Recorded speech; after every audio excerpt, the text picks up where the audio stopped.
Your Majesties, Your Royal Highnesses, esteemed Nobel Prize laureates, Excellencies, ladies and gentlemen.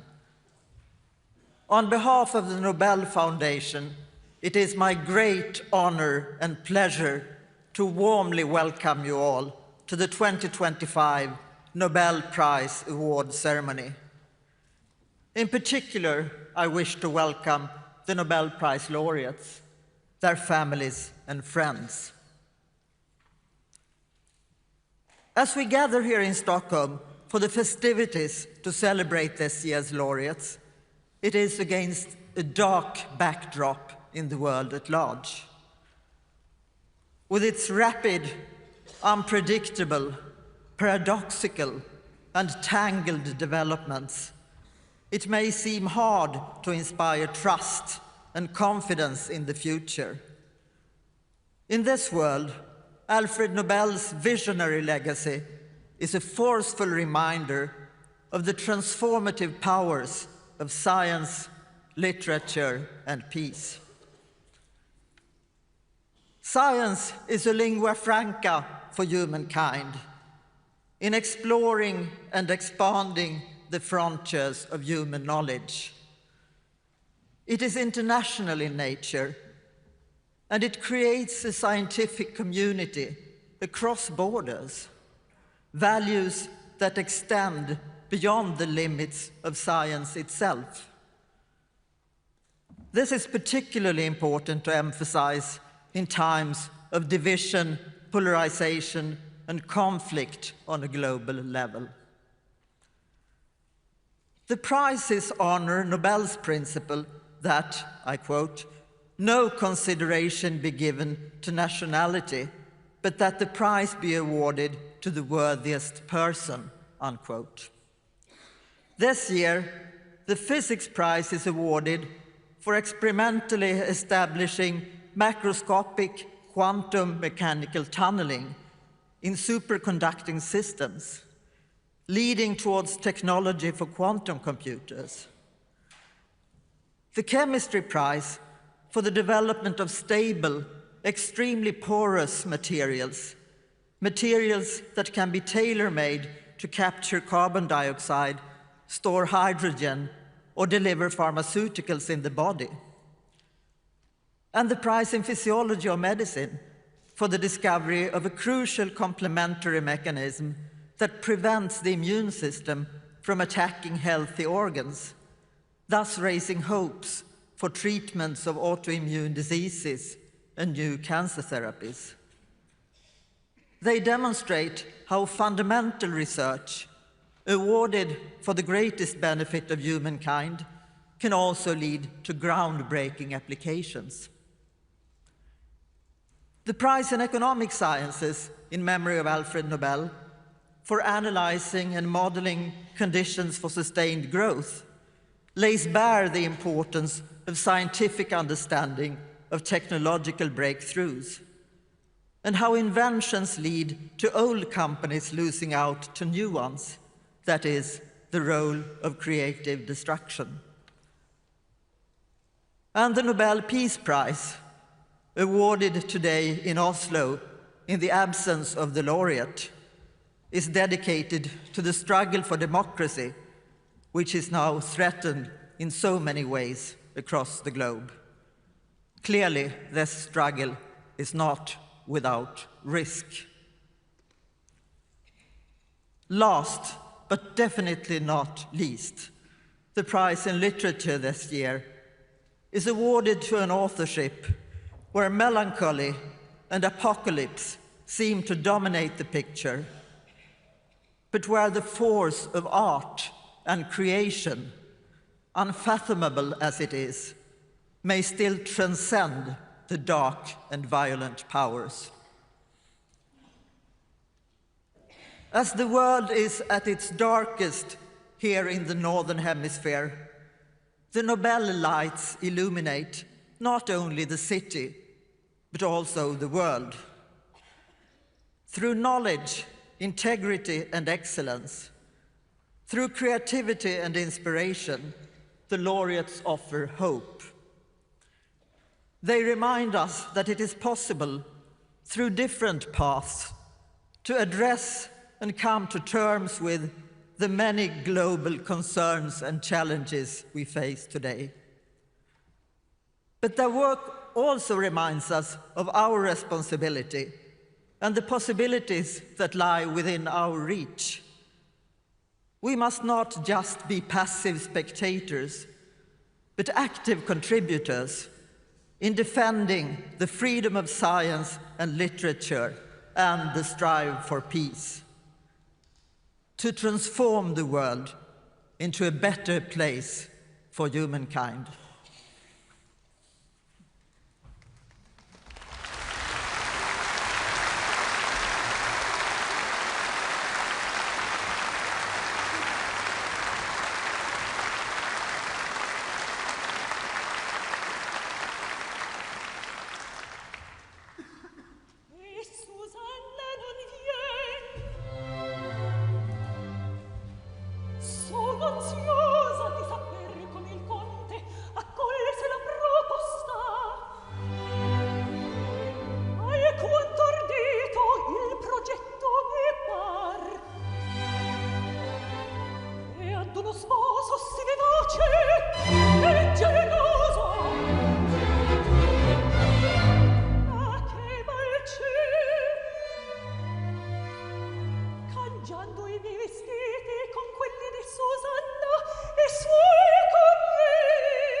Majesties, Your Royal Highnesses, esteemed Nobel Prize laureates, ladies and gentlemen.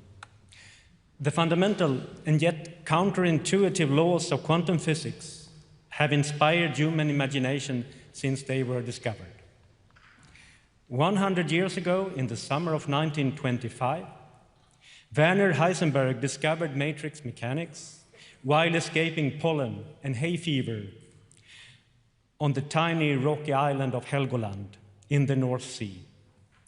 In December that same year, Erwin Schrödinger took a train through 19 tunnels to reach the small, beautiful mountain village of Arosa in Switzerland, where he first wrote down his wave equation, which governs the motion of quantum mechanical particles during a Christmas skiing vacation. Based on Schrödinger's description, it was immediately clear that if an electron could go skiing, it would somehow simultaneously explore the path both to the left and the right of any tree down the hill. When you and I ski, not choosing a specific route around the tree would lead to a painful disaster.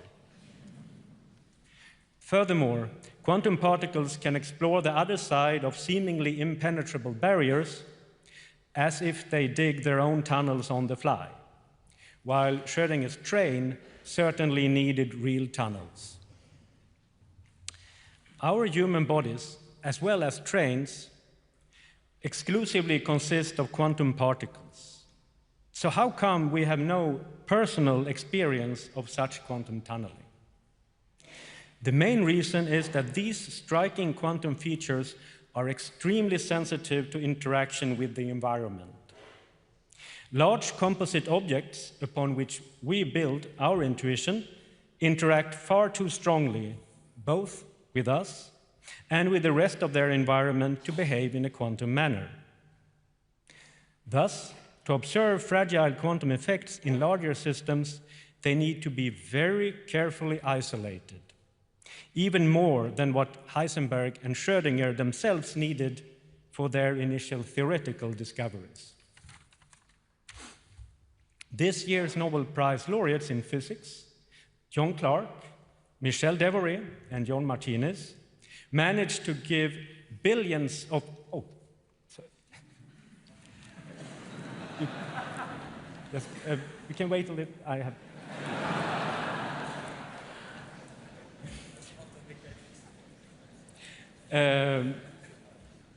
managed to give billions of electrons moving in an electric circuit on a silicon chip enough secluded privacy to collectively exhibit both quantum tunneling and energy quantization. This involved cooling them down to only 1/100th of a degree above absolute zero, cooler than in outer space. This freezes out most of the disturbing environment and forces the electrons to form so-called Cooper pairs, thereby losing their identity, all behaving in exactly the same way and becoming superconducting. In order to control these Cooper pairs with microwaves, but still shield them from the abundance of thermal microwaves at room temperature, they invented a new type of filter, damping the signal 20 orders of magnitude before reaching the system. If you would listen to a rocket launch through a similar sound filter, it would sound far less than a ticking watch.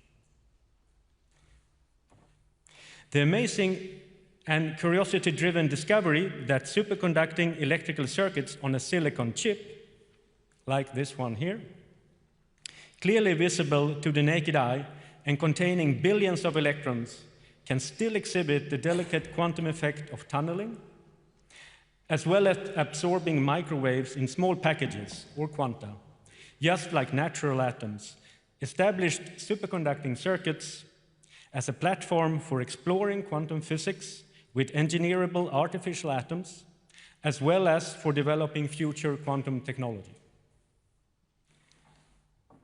Professor John Clark, Professor Michel Devoret, Professor John Martinez,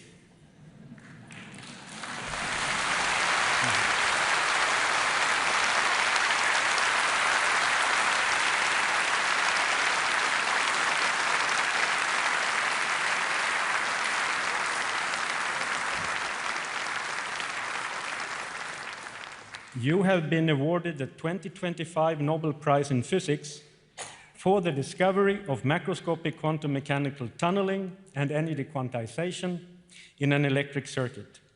It is an honor and a privilege to convey to you, on behalf of the Royal Swedish Academy of Sciences, our warmest congratulations. I now ask you to step forward to receive your Nobel Prizes from the hands of His Majesty the King.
Your Majesties, Your Royal Highnesses, esteemed Nobel laureates, honorable colleagues, excellencies, ladies and gentlemen. Consider for a moment the importance of holy materials, porous structures that can be used for a large variety of purposes while accommodating smaller entities into their many cavities. How would one make the wholes? In other words, how would one make nothing from something? Well, one may think of a subtractive manufacturing method where material is removed to create the cavities. However effective this method might be, this may not be very practical at the molecular scale, perhaps especially when the holes are of nanometer size. A better method could be to use an additive manufacturing process. In this case, the holes would be indirectly formed by adding the materials surrounding them. Even better would be if the added building blocks could arrange themselves in a kind of programmed assembly process. Doing this by means of chemistry at the molecular scale is very challenging. Nevertheless, this is what our laureates have developed and perfected, leading to what is called metal organic frameworks, or MOFs. For this, they adopted coordination chemistry, where metal-based nodes are linked together with organic or carbon-based molecules thereby creating a whole lot of nothing. Ordered nothingness, the holes inside. Richard Robson, for example, produced a diamond-like material with spacious cavities based on the assembly between copper ions and tetratopic or four-armed organic molecules. He also conceptualized the process and demonstrated the utility of such materials. Susumu Kitagawa demonstrated gas adsorption as an important application. He made a tailored MOFs that could take up or release gases such as methane or nitrogen. Kitagawa also championed development of flexible or soft frameworks. This led to controllable, shape-shifting materials where the whole structure can be varied upon demand. Omar Yagi demonstrated that stronger interactions between the building blocks led to greatly improved properties.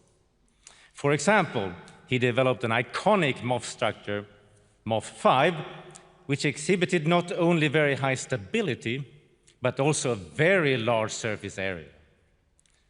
The MOF contained thousands of square meters per gram, which also showed that the MOFs are competitive for industrial applications. Yagi further conceptualized the field by demonstrating how programmed assembly of MOFs can be made systematically. By varying the building blocks, large families of wholly structures could be made with the same basic geometry or topology. The accomplishments of our laureates have had an enormous impact on our society. Their remarkable chemistry has enhanced our capabilities and considerably widened and deepened our knowledge and understanding. As a consequence, the field has expanded rapidly, and many thousands of MOFs have now been developed. These frameworks have been tailored for a large variety of different applications, ranging from gas storage and carbon capture to atmospheric water generation and drug delivery.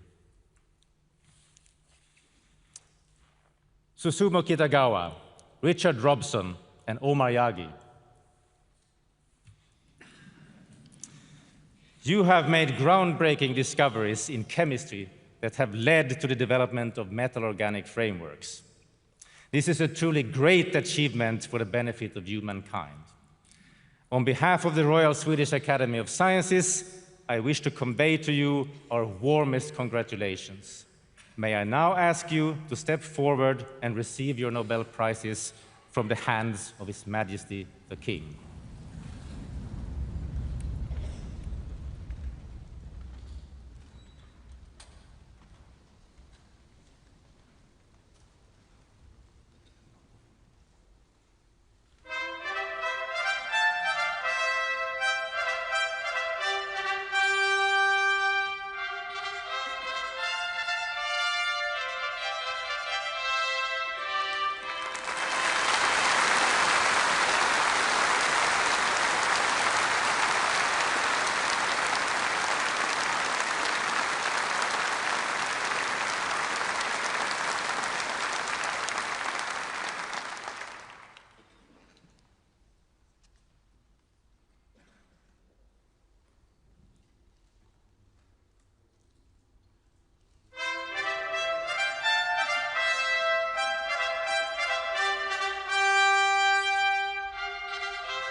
Your Majesties, Your Royal Highnesses, esteemed Nobel Prize laureates, ladies and gentlemen.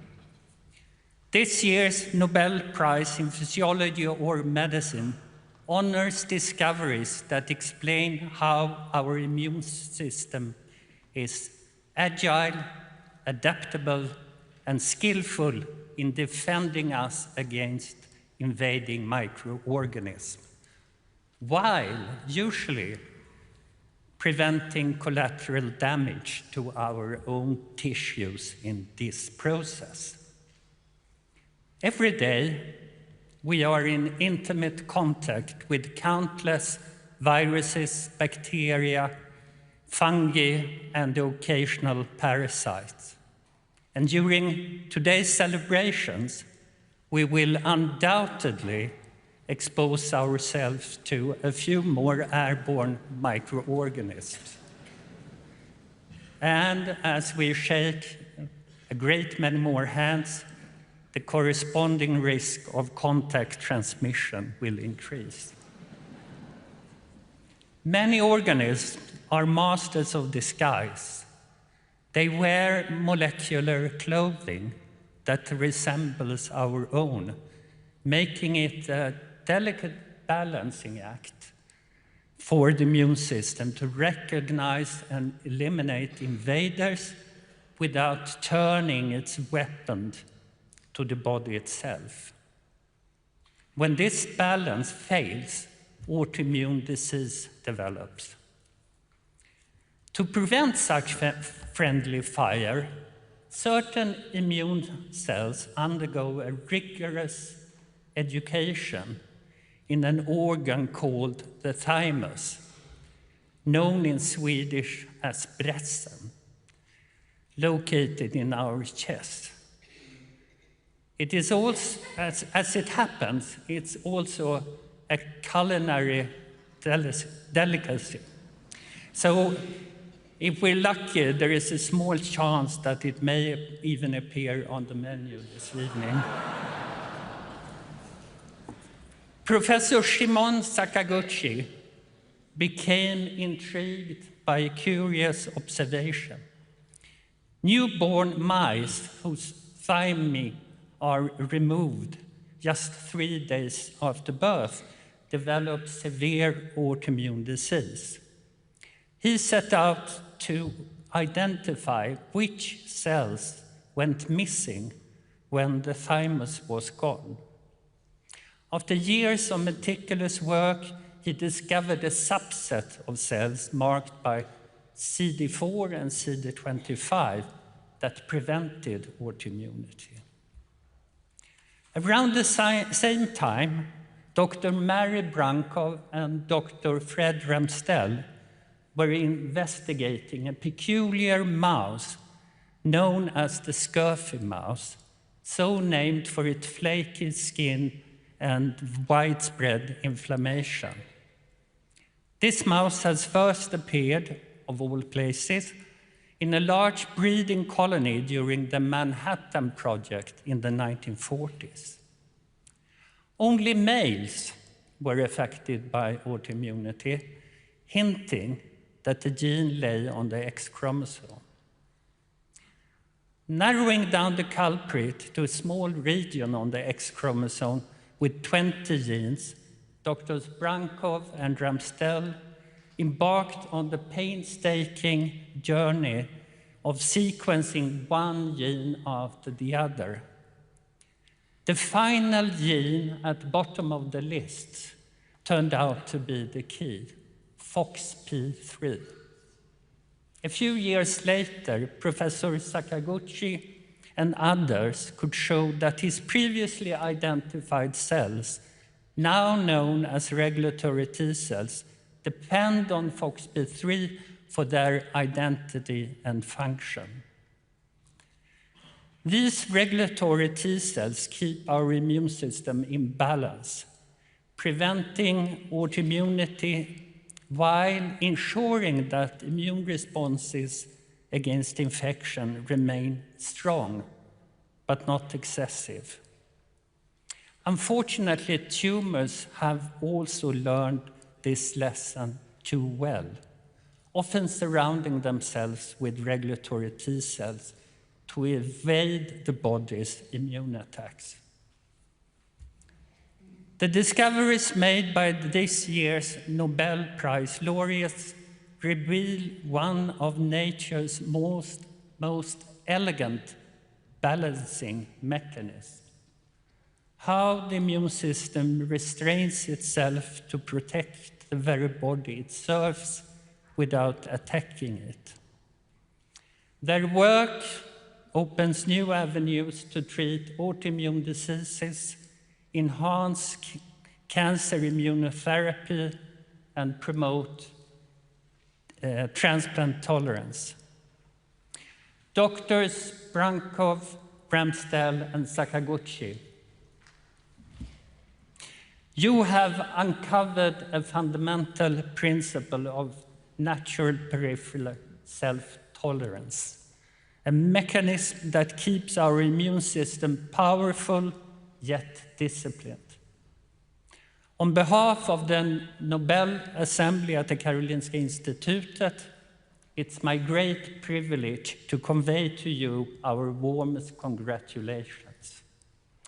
I now invite you to step forward to receive the Nobel Prize from the hands of His Majesty the King.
Eders Majestäter, ärade Nobelpristagare, mina damer och herrar.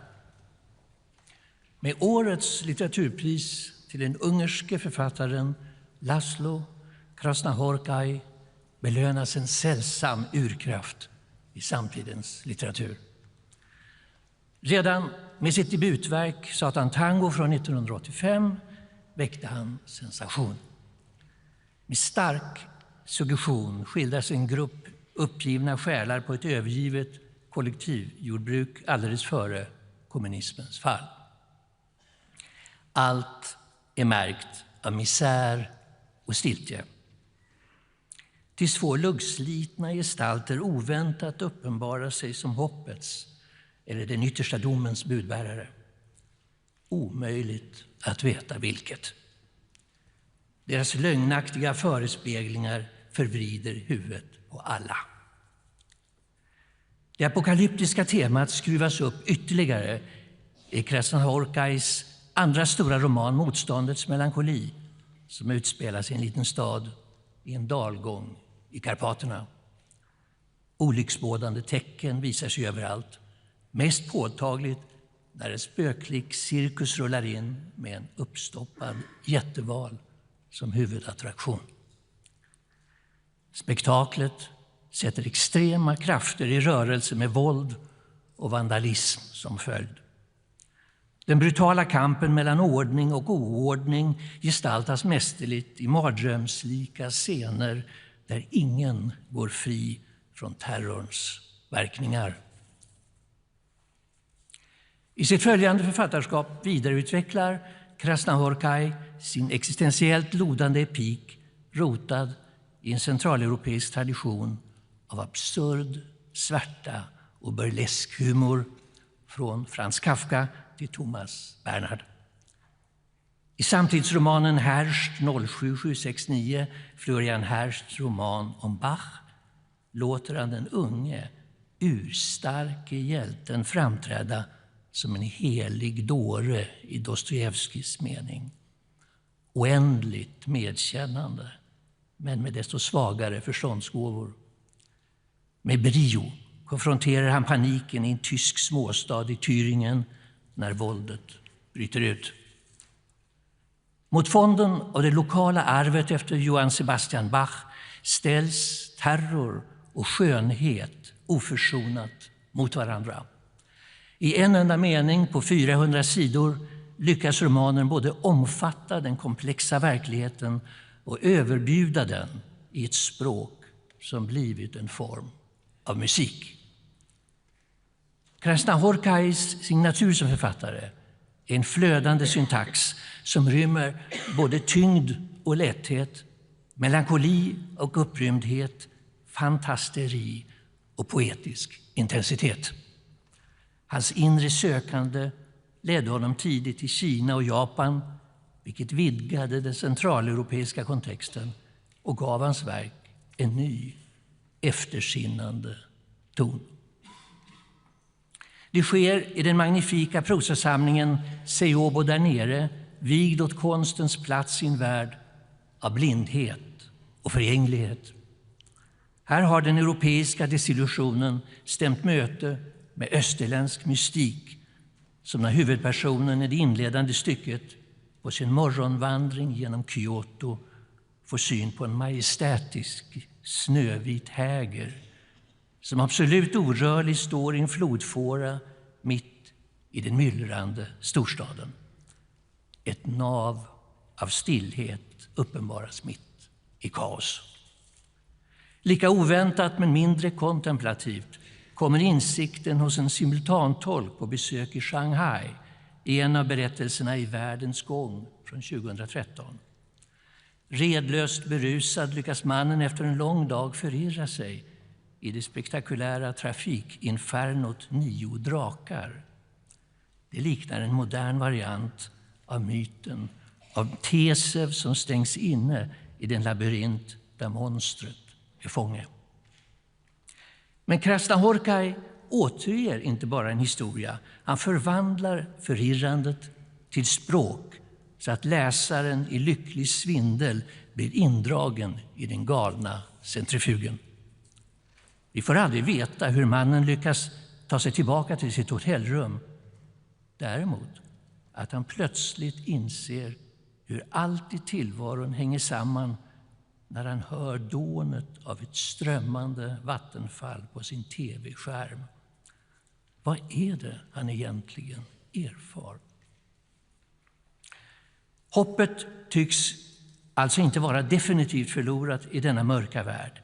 Vi vet bara inte hur och när det tränger in. Det finns kanske en dold heraklitisk ordning i oordningen, mitt i de krig som sliter sönder vår stackars värld. Det är Laszlo Krasznahorkais storhet som författare att ha lyckats förena en fullkomligt illusionsfri blick som genomskådar bräckligheten hos de ordningar människan inrättat med en obändig tro på litteraturens möjligheter. Dear Laszlo Krasznahorkai, on behalf of the Swedish Academy, it is my privilege to convey to you our warmest congratulations on being awarded the Nobel Prize in Literature 2025. May I now please ask you to step forward and receive your prize from His Majesty the King.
Your Majesties, Your Royal Highnesses, esteemed laureates and dear colleagues, ladies and gentlemen, 1.5%, this year's prize in economic sciences is about the power of 1.5%.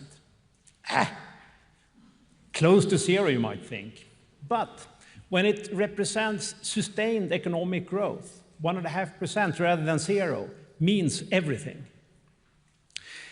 For most of the history of humankind, growth was negligible. Living conditions barely changed between generations. But over the last 2 centuries, steady economic growth of 1.5% per year has instead become the norm, lifting masses of people from poverty, doubling life expectancy, and laying the foundation for our welfare. But what is economic growth about? Perhaps the word more comes to mind. More money, more work, more energy, more consumption, more of everything. During the first phases of growth, more was certainly important, and it still is in poor countries. There, more food, more medicine, more resources, more energy are required for a better livelihood. But over time, the content of economic growth has evolved. In modern societies, it is no longer all that much about more. It's about new and better. This year's laureates shows that growth over the last 2 centuries comes from a steady stream of technological improvements. New medicines, safer cars, better food, better ways of heating our homes and lighting them, and new ways to communicate over great distances are just a few dimensions of what we call growth. New and better products and methods replace the old in a process we call creative destruction. Over 1 or 2 centuries, almost everything changes. Joel Mokyr demonstrated that for this process to work, practical knowledge must be intertwined with scientific understanding. Before growth started, these 2 types of knowledge were disconnected. In Mokyr's own words, it was a world of engineering without mechanics, iron making without metallurgy, farming without soil science, mining without geology, water power without hydraulics, and medical practice without microbiology and immunology. This disconnect made it very hard to improve upon technological discoveries, be it in steel making, medical treatments such as vaccines, or the value of doctors washing their hands before surgery. The Enlightenment and the scientific revolution changed that. Scientific understanding about why things work became linked to practical knowledge about how things work. This produced a self-propelling spiral that gave us a continuous flow of new, useful knowledge, a spiral that is still today producing new and better. Creative destruction is turbulent. Firms and jobs are continuously destroyed and replaced. By inventing a mathematical model of the whole economy, Philippe Aghion and Peter Howitt showed that despite this turbulence, creative destruction results in steady growth, decade after decade. Their model and its further development have become a laboratory, producing a wealth of important lessons for society. These include that markets left alone often provide too weak incentives for innovations, but also that incentives, in fact, sometimes can be too strong. And safety nets that help workers transition to new and better jobs are required. Their work also shows that since new ideas build upon old ones, the direction of innovation is often persistent.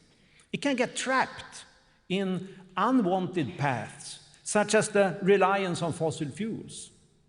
The models show how society then can steer innovation in a sustainable direction. Joel Mokyr, Philippe Aghion, and Peter Howitt,